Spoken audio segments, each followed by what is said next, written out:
Guys, आपके बहुत सारे कमेंट्स आए मान एल्यूमिनियम के ऊपर कि आपने यहाँ इन्वेस्टमेंट किया, वहाँ इन्वेस्टमेंट किया, होल्ड करना चाहिए, बेचना चाहिए, क्या करना चाहिए। देखिए, इस तरह से आप डायरेक्ट क्वेश्चंस मेरे से करोगे तो वो यूट्यूब के रूल्स रेगुलेशंस के हिसाब से मैं डायरेक्टली आपको ये आंसर नहीं कर सकता। ओके, तो इसीलिए मैं जो भी वीडियो बनाता हूँ उसमें मैं ये बताता हूँ कि मैं पर्सनली क्या करता अपने पोर्टफोलियो में as a long term investor. आपको ये समझना पड़ेगा, अगर आप किसी स्टॉक को चूज कर रहे हो तो आप उसको क्यों चूज कर रहे हो, आपके पास एक वैलिड रीजन होना चाहिए। इसीलिए आप इन्वेस्ट मत करो क्योंकि किसी ने बोला या किसी ने किया। पहले उस कंपनी को आप समझ रहे हो या नहीं, आपने उसमें इन्वेस्टमेंट किया है तो उसके बिजनेस को समझ रहे हो या नहीं। आप किसी चीज पे बेट लगा रहे हो, राइट?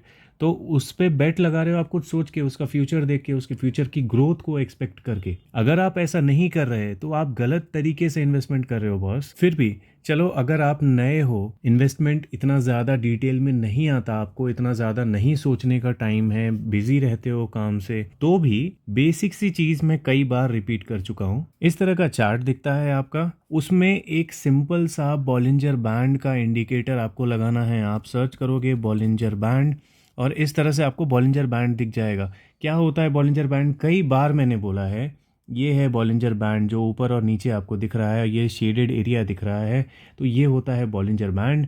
इसमें हमको ये मालूम चलता है कि कोई स्टॉक ओवरबॉट है या ओवर सोल्ड है। जब भी स्टॉक, आप देखिए, इसको मैं थोड़ा सा आगे बढ़ा देता हूँ, तो ये स्टॉक जब भी नीचे वाले जोन के पास रहता है तो ओवर सोल्ड रहता है। ये भी ओवर सोल्ड ही माना जाएगा, ये भी ओवर सोल्ड ही माना जाएगा।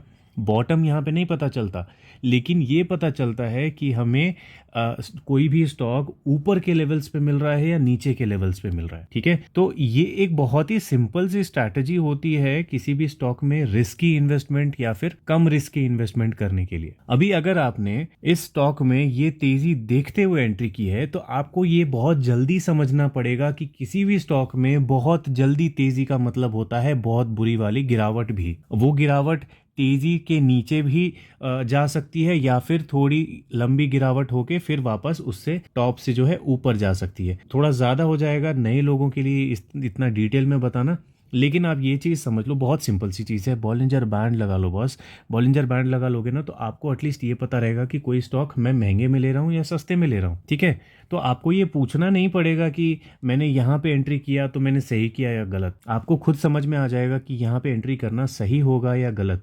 ये डिपेंड इस पे भी करता है कि आप लॉन्ग टर्म इन्वेस्टर हो या शॉर्ट टर्म इन्वेस्टर हो। मेरे से यूट्यूब पे अगर आप डायरेक्टली पूछोगे ना कि मैं सेल कर दूं क्या, मैं बाई कर दूं क्या, मैं नहीं बता सकता। आपने देखा होगा चैनल्स बैन हो जाते हैं, चैनल्स बंद हो जाते हैं, वीडियोस डिलीट हो जाते हैं, यूट्यूब के गाइडलाइंस के खिलाफ है ये।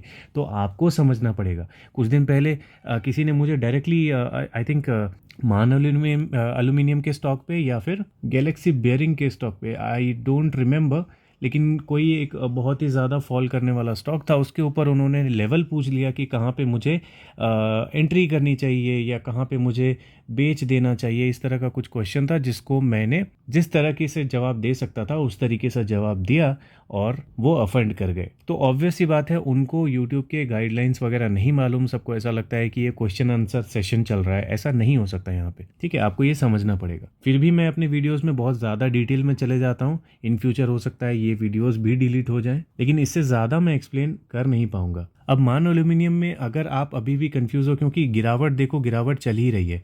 ओके, तो मेरे हिसाब से जैसे मेरी होल्डिंग इसमें है, पिछले वीडियो में मैंने बोला था कि मैं फिलहाल अभी इसे होल्ड करके चल रहा हूँ जब तक इसके रिजल्ट्स नहीं आते। रिजल्ट्स आने के बाद मैं थोड़ा ज़्यादा कॉन्फिडेंट हो जाऊंगा कि इसमें ये जो बेकार थोड़े से रिजल्ट्स आ रहे हैं ये कंटिन्यू होने वाले हैं या नहीं।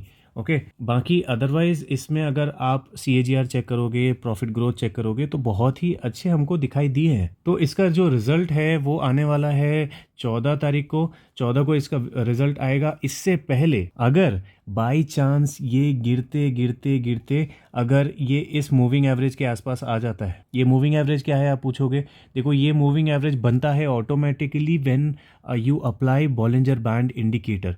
ठीक है, तो ये बॉलिंजर बैंड के सेंटर में चलते रहता है। मैं कौन सा चार्ट देख रहा हूँ, मैं मंथली कैंडल का चार्ट देख रहा हूँ। तो मंथली कैंडल के चार्ट में जो ये मूविंग एवरेज है बीच में, ये है 20 डेज का मूविंग एवरेज, ठीक है। ये ऑटोमेटिकली बनता है मंथली कैंडल वाले चार्ट में। तो इसके आसपास जब ये आने लग जाएगा तो अराउंड 125 के आसपास शायद मैं इसमें एवरेजिंग करूंगा। मेरे पास ऑलरेडी ये स्टॉक है, तो हो सकता है मैं 125 के आसपास में एवरेजिंग कर लूं। अगर इसके रिजल्ट्स अच्छे आते हैं और मुझे ये 125 के आसपास मिलता है, तब तो मैं बहुत कॉन्फिडेंटली एवरेज कर लूंगा। लेकिन उससे पहले आते हैं तो भी मैं शायद 125 पे थोड़ी क्वांटिटी लूँ। डिपेंड करेगा, अगर रिजल्ट अच्छे आते हैं उसके बाद मुझे ये 125 में मिलता है तो मैं शायद ज़्यादा खरीदूंगा। लेकिन अगर रिजल्ट्स आने से पहले ही ये 125 के आसपास आ जाता है, 127 के आसपास आ जाता है, तो मैं बहुत छोटी क्वांटिटी में एवरेज करूंगा, है ना। बहुत सिंपल सी स्ट्रैटेजी है। रिस्क को मैं कम कर रहा हूं। बिल्कुल ही रिस्क नहीं लेना चाहते तो रिजल्ट्स का वेट करो। अब बेचना है या नहीं बेचना, ये आपका डिसीजन होना चाहिए। खरीदने से पहले आपको सोचना चाहिए। ये सब खरीदोगे आप अपनी मर्जी से या किसी और के कहने पे और पूछोगे आके मेरे से कि इसे बेच दूं क्या, ये तो गलत है बॉस।